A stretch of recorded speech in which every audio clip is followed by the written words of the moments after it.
All right, if you're gearing up for a serology exam, then you know it all comes down to these guys, antibodies. Seriously, they are the key to everything. So over the next few minutes, we're going to build a really solid mental model of how they work, so you can just walk in and crush any question they throw at you. Ready? Let's dive in. So let's start with a classic exam question, something you're almost guaranteed to see. A patient's test comes back negative. Simple enough, right? But what if they're actually positive? What in the world could be happening in the lab to cause that? Well, there's a specific phenomenon at play here. And stick with me, because by the end of this, you'll know exactly what it is, and, more importantly, how to fix it. Okay, here's how we're going to tackle this. First, we'll meet the fundamental players. Then, we'll see how they react with each other, the reaction zones. After that, we'll jump into the lab to see how these principles apply, and finally, we'll circle all the way back to solve that prozone puzzle. All right, section 1, the fundamental players. Look, before we can even think about the complex reactions, we have to know who's on the field. This is the absolute foundation for everything else in serology, so let's get it right. So, everything in this world starts with the antigen. The best way to think about it, it's like a wanted poster. It's some foreign substance that your immune system spots and immediately goes, whoa, you do not belong here. And it's that recognition that kicks off the entire immune response we're going to break down. But not all wanted posters get the same kind of attention. To really provoke a strong immune response, an antigen has to stand out. It needs to be big, it needs to be complex.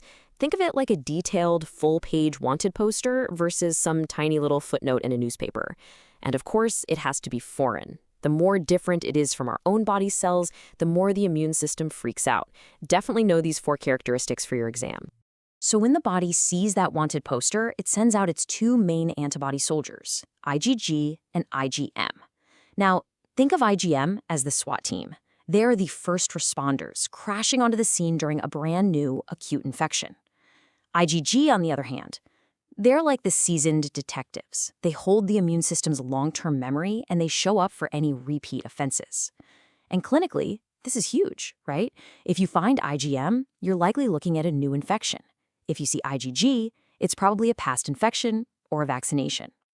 Now, while IgG and IgM get all the glory, you really do need to know the whole family. This table lays out all 5 classes. The other 2 you really need to remember for your exam are IgA and IgE. IgA is basically the security guard for all our mucosal surfaces. We're talking the lining of your gut, your lungs, that kind of thing. And IgE, well, IgE is the dramatic one. It's the antibody that overreacts and is responsible for all those allergic reactions. Antibodies rarely work alone. They have this incredibly powerful sidekick called the complement system. It helps out in 3 main ways. First is opsonization, which is basically like putting little sticky handles on a slippery bad guy, making it way easier for our immune cells to grab on and, well, eat it.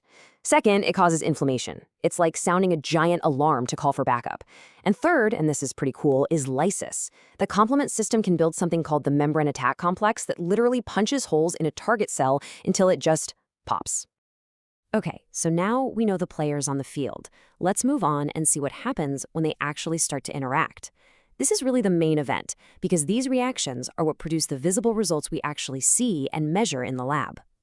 Basically, these reactions come in 2 main flavors, and the only thing that makes them different is the state of the antigen. It's simple. If the antigen is soluble, like think of salt dissolved in water, the reaction creates a solid thing called a precipitate that you can see fall out of the solution.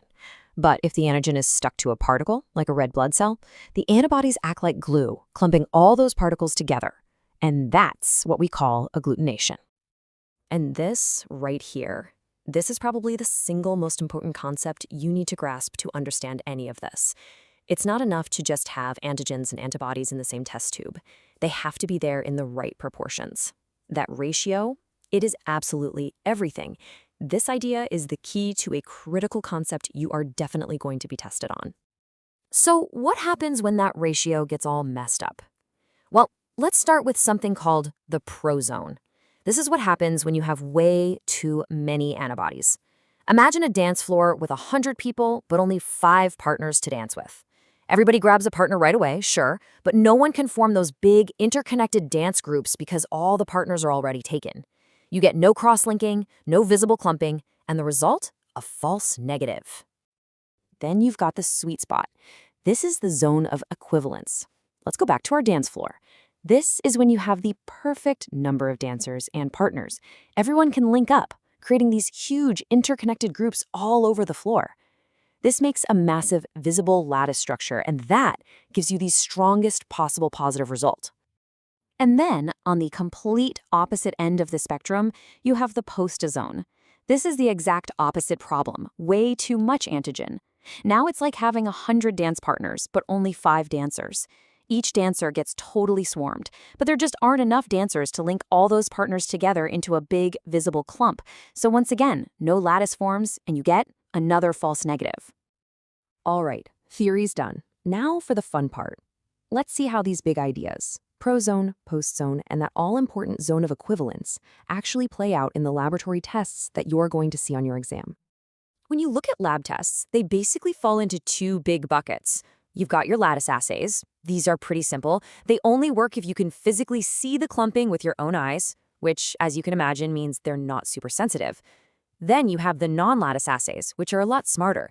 They attach a tiny little flashlight, like an enzyme that changes color, to the antibody. This way, even if there's just a teeny tiny reaction, that flashlight gives off a signal we can measure. The huge takeaway here? Labeled assays are way more sensitive. So here are some of those classic, kind of old-school lattice techniques. You've got tests where antigens and antibodies literally just diffuse through a gel until they find each other. And of course, direct agglutination, that simple clumping method that's still the basis for things like blood typing. The main thing to remember is that all of these rely on you being able to see a reaction, which is why they are less sensitive. Okay, now for the heavy hitters. These non-lattice assays like ELISA or RIA are so much more sensitive. And why? Because they don't need a big visible lattice to work. Instead, they use those labels we talked about, maybe an enzyme that produces a color change or even a radioactive isotope, to create a signal we can measure. This lets us detect incredibly tiny concentrations that would be completely invisible in a regular lattice assay. All right, let's bring it all together. It's time to circle back to that puzzle from the very beginning. We're going to take everything we've just learned, the players, the reactions, the zones, and use it to solve a classic exam question. So here it is one more time. You run an agglutination test. The result is negative, but you have a strong suspicion that you're dealing with the prozone phenomenon, that antibody excess we just talked about. So what's the corrective step? And this is the important part for your exam. Why does that step actually work? And here's the solution, laid out step by step. The problem, as we know, is an excess of antibody that's blocking the reaction. So what's the action? It's simple, really. You dilute the patient's serum. And what does that do? By diluting the sample, you're lowering the antibody concentration, which corrects that imbalance. And the result is you shift that ratio out of the prozone and, fingers crossed, right into the zone of equivalence. And just like that, the true positive result finally appears. So think about that.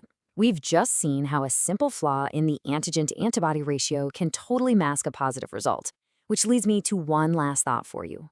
If something as basic as concentration can throw everything off, what other factors in the lab could be hiding the truth in a patient's sample? Things like temperature, timing, even the quality of your reagents. It's definitely something to think about, not just for your exam, but for when you're out there in the real world too.